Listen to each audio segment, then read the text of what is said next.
Hello and welcome back to Man vs Film. It is October already and I am super excited to bring you some movies to watch in this spooky season of the year. There is a little bit of a horror flair through some of these titles, not all of them, that I hope you are curious about. Some are less horror and more psychological than others, and some are just in there because they're fun movies. Let's get to it. Number 10, Horns. Small town inhabitants accuse Ig Parish of killing his sweetheart, Marion Williams. Even his parents believe he is guilty. Only his childhood friend and lawyer believes Ig is telling the truth.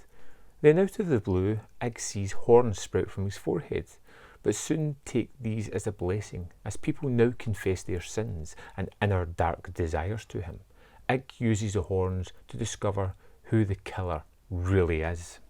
Daniel Radcliffe shakes the cloak of Harry Potter with this movie of a character who is derived and hated by the townspeople, who is consumed by only one thing, finding out who really killed the love of his life. And it's wonderfully directed by Alexandra Aja, and it has this little sense of weirdness about it. It has these strange little horror set pieces throughout it. Not fully fledged until the end, but it gets creepier as the movie goes on. At its heart, it's a murder mystery, and it's a really good one. Number 9, The Boy.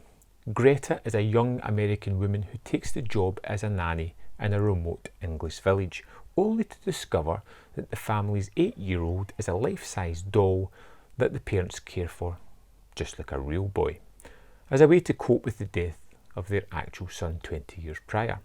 After violating a list of strict rules, a series of disturbing and inexplicable events bring Greta's worst nightmare to life. The Boy was a movie I stayed away from the longest while. It looked kind of tropey and typical, but this one turned out to be really a little bit different than I expected. It turned out to be really well directed. I had a little twists and turns all the way through the movie that kept me on the edge of my seat, that kept me surprised by the things that were happening, and I liked the main character, which was a big plus as well. If for any reason you've stayed away from The Boy because you thought, looks kind of typical of those movies, I urge you to give it a try. Number 8, Avengement. Kane was in prison for someone else's crime, and for 7 years he dreamed of freedom. Every day he thought that he would someday be released and would take revenge on his offenders. Every year he became stronger and tempted his iron will in the dark prison walls. One day he manages to neutralise 2 guards and escape from custody. Once free, Kane hurries into the lair of the criminal community to pay off all who have destroyed his life and future. Scott Adkins is a wonderful direct-to-video action star. He should be bigger, he should be huge. And he shows much of his talents in Avengement, a low-budget movie that has some wonderful action set pieces. This is wonderfully directed, wonderfully set up, and gives you a really good anti-hero to get behind. I think Avengement is one of his best movies, and I highly recommend it if you're an action fan. Number 7, Silence of the Lambs. Clarice Starling, a young, intelligent FBI trainee, has been sent to the Baltimore State Hospital for the criminally insane to interview an inmate, Dr. Hannibal the Cannibal Lecter, a brilliant, renowned psychiatrist turned infamous psychopathic serial killer. She must match wits with Lecter, who has the darkest of minds, and trust him to give her clues in the search of Buffalo Bill, a nickname given to a loose, unknown, unstoppable psychopathic serial killer. Silence of the Lambs, if you haven't seen it, you really should. If it's been a while since you've seen it, it's a wonderful time to revisit it. Classed as a thriller, this horror movie is truly terrifying as we see Clarice psychologically stripped bare by Hannibal Lecter, as we see this horrible killer stalk and torture women, and it becomes to a wonderful finale. Silence of the Lambs won Oscars for a reason. It's bloody brilliant, and it's time to give it a watch. Number 6, Casino Royale.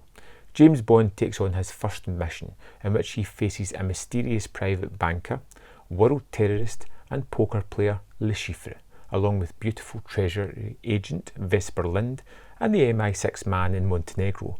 Bond takes part in a high-stakes poker game set up by Le Chiffre in order to recover a huge sum of his client's money that he lost in a failed plot that Bond stopped. Daniel Craig's first outing as James Bond in Casino Royale, as we should possibly, maybe, be getting Die Another Day, his last outing in November. I think Casino Royale is one of the best Bond movies. It just works. Everything about it is nuanced and layered, and it gives us the character that we know and adds multiple layers to this personality. It's exciting, it's tense, it's action-packed, it's wonderful. I can't put enough superlatives on Casino Royale, and I think it should be watched all the time, mandatory. Number 5, The Babysitter, Killer Queen. 2 years after defeating a satanic cult led by his babysitter B, Cole once again has to outsmart the forces of evil when old enemies unexpectedly return to finish the job. McG, he managed to really surprise us with The Babysitter, a rather inventive, comedic horror movie that was full of splatter gore and was increasingly fun the further it went into its crazy tale. The sequels, however, has a little bit too much reliance on over-style moments throughout the movie, rather than sticking to the story and the comedy where it's at its strengths. It's a movie that I wanted to like and hated moments of it, but ultimately found it a nice connection to the first one, although I do feel that The Babysitter is the far better movie. Number 4, Midnight Special. Alton Meyer is a boy unlike any other in the world, with bizarrely powerful abilities and strange weaknesses. In the middle of the night, his father Roy spirits him away from the isolated cult that practically worshipped him and is determined to regain him at all costs.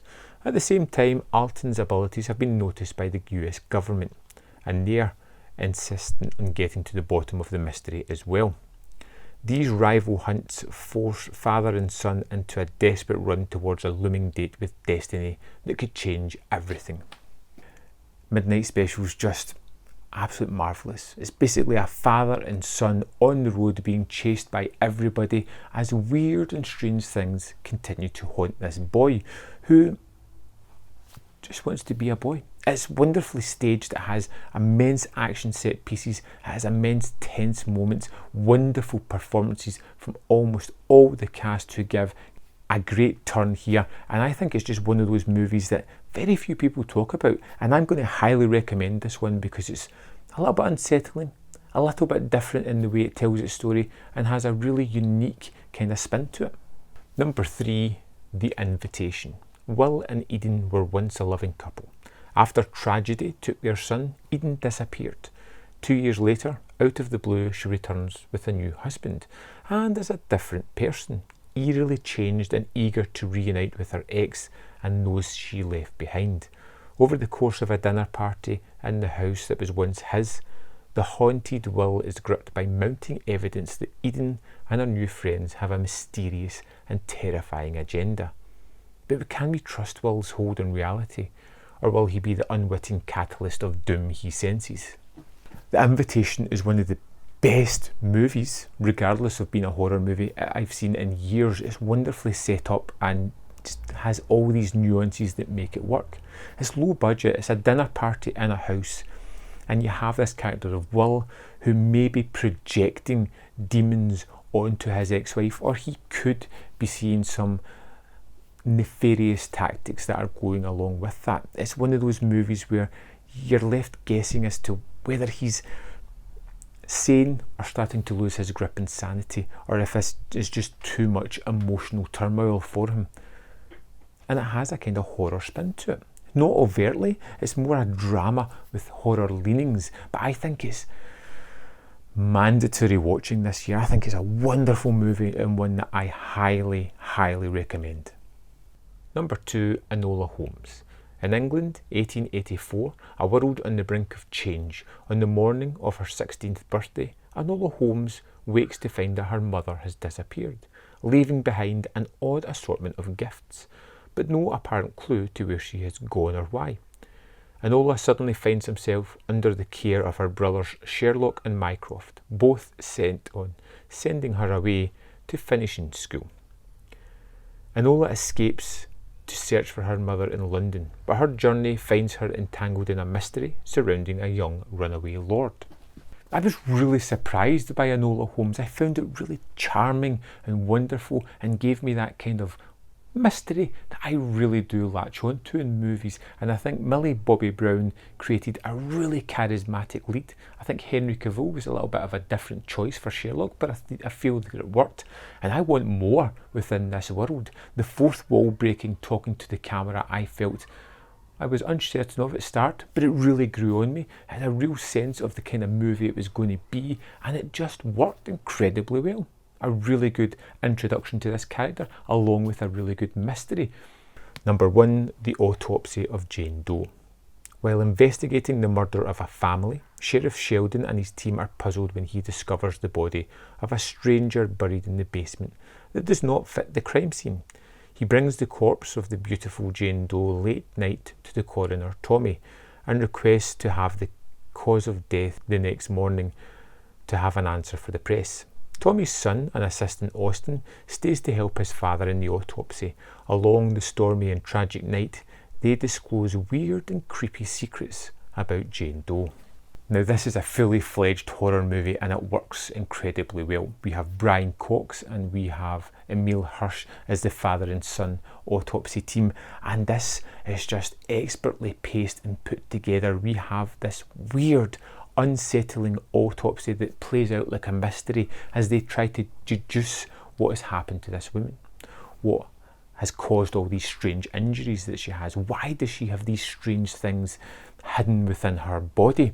And it just creates this wonderful mystery as they keep discovering things while being incredibly spooky, intense and atmospheric at the same time. This is the perfect movie to watch during October, and one that I can't wait to hear what you think about it. So there we have it, 10 fantastic movies to keep you occupied as the dark nights start to creep in. I hope you find something there that's going to rattle your nerves or keep you interested throughout this month. If you have any suggestions for me, feel free to drop them in the comment box below, and of course, please like this video if you enjoyed it, leave a comment if you have anything to say, or join my Patreon where you can support this channel and these videos for just $1, €1 or £1. Links in the description. Thanks for watching, and I'll see you next month.